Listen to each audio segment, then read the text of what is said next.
Hi guys, it's Jared here, the head coach at Purpose Fitness Australia. And today what we're going to do is run you guys through a shoulder and arm session. And we're going to teach you guys all of the fundamental techniques, executions, and key methods that we can be utilizing, all that we utilize with our clients. So guys, let's go.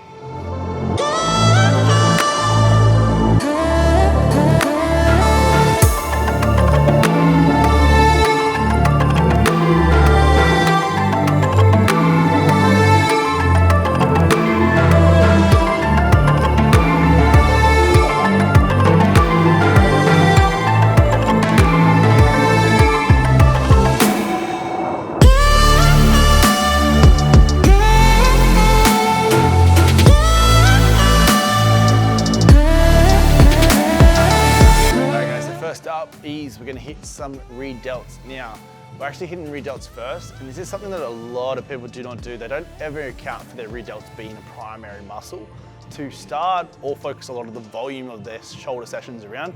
A lot of people are too busy focusing on the pressing movements as such. Now, rear delts are one of the biggest imbalance that we see in athletes and also general population too. And it's going to do a lot with people's complications, especially with their neck injuries, tightness, shoulder interiorly rotating. So rear delts are actually probably a very big prime mover and something to really focus on to get the overall roundness and develop of that shoulder cap. All right guys, so first of all, we've got our bend over rear delt raises.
Alright guys, so when we're doing this bend over rear delt exercise, I see a lot of people in the gym actually doing this exercise incorrectly.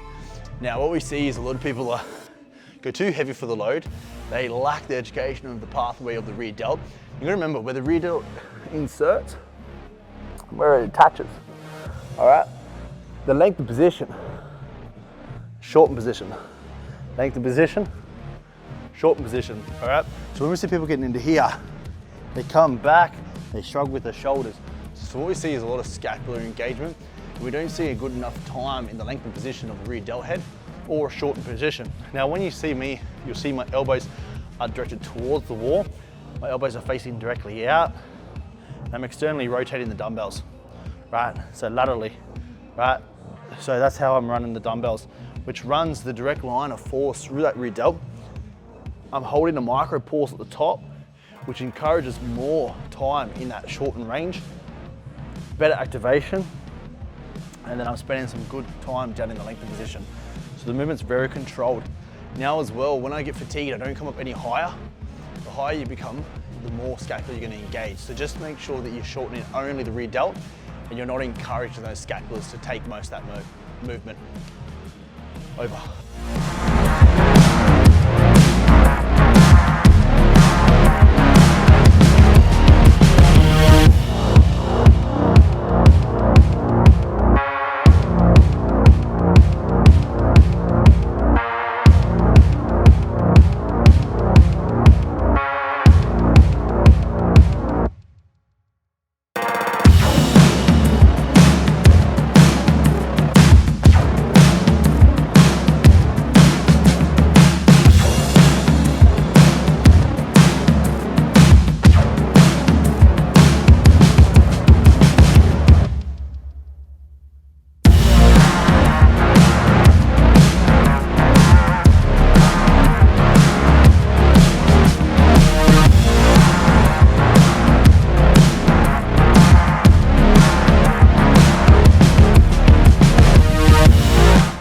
guys, so in to our next exercise is we've got cable re-delt flies. Now I've got a higher incline here. This is so when I get into this movement, I can actually pull down the shoulders, so depress, putting that tension onto those re-delts and allowing for that extension and contraction in that shortened position. Now, what we're doing here is we're on very light weight, so about 5 kilos, 7.5 kilos here. Now, the reason being is we can go heavy if we want to, but we want to go lighter and we want to spend more time under tension, focusing on that length of position and maintaining that great shortened position. So a lot of people, they try and focus on the weight and they go a lot heavier. Re-delts aren't a big muscle group, so they're not primarily designed to go heavier. You can go onto small progressive weights, but execute that time under tension, that technique, and you watch your re-delts develop. So don't get confused to go heavy, because what will happen is your greater motor neurons will actually take over because the re-delts are so small that they can't upkeep to the work demand that it's under. So just remember that when you get into your re-delt exercises.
Alright guys, so what we're doing here is a cable rear delt row.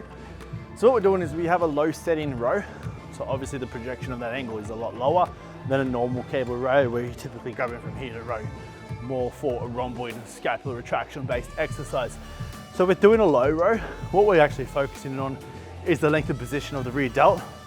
So pulling at the head, like so. But when we're retracting, what we're actually focusing on is propping our chest upright and over forward. So that way we're keeping a nice neutral stance. And when we're hitting that line of direction, we're getting maximum length and position in that rear delt alignment. And then when we're retracting upwards, driving to the rear with our elbows. And that way what we're going to do is target a lot more of those rear delts, but at the same time we are also targeting a lot more of a trap contraction as well. So typically when bodybuilders are hitting their back to buys in the background, they actually lack that little bit of development from the neck where the traps insert and also the rhomboid completion. So this exercise will initiate both that rear delt and finalize that nice little bit of detail in below those lower trap region.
guys, so next up is we've got a neutral grip dumbbell shoulder press. It's a neutral grip, very much like a hammer grip, just driving up. So what we're focusing on is taking a lot of the lateral head out, driving a lot with the interior deltoid.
Supported lateral raises dumbbell.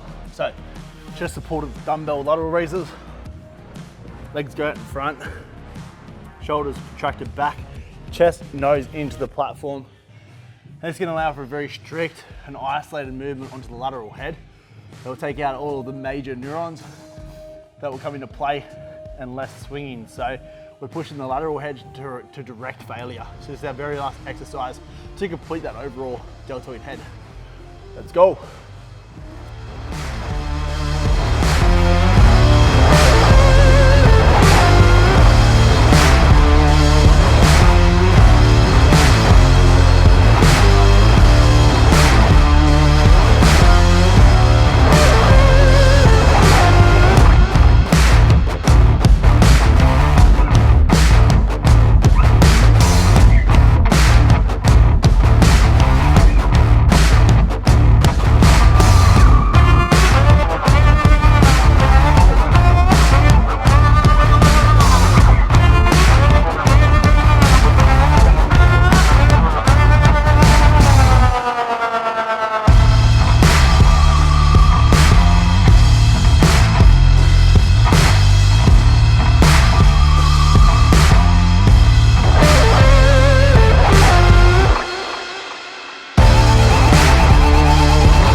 That concludes our shoulder and arm sessions with very little arms. So obviously arms are one of those things that can be done under more frequency. So what we've done is we're actually this program, we're spacing out arms consecutive over the week and doing little bits so we greater recovery rate, but we get more frequent sessions throughout the week. We're just focusing on primarily just keeping the arms fuller and just getting a little bit more growth in there. And we're obviously doing the posing. So a lot of shoulder work is a lot of tricep drive. So we're activating a lot of biceps at the end of it rather than doing triceps. So that's how we work in the arm session. Now with the shoulder session today, because we are in a fat loss phase, we're focusing very much on metabolic sessions. So as you could see, there wasn't many massive compounding or strength related exercises in there. It was very technical and mechanical advantage sets. And this way, what we're doing is while we're in fat loss phase, we're actually focusing on overall shoulder development. So that way, when we can head off into our off season, we're balancing out all of those imbalances and we can progress forward on those heavier matrices for primary hypertrophy focus.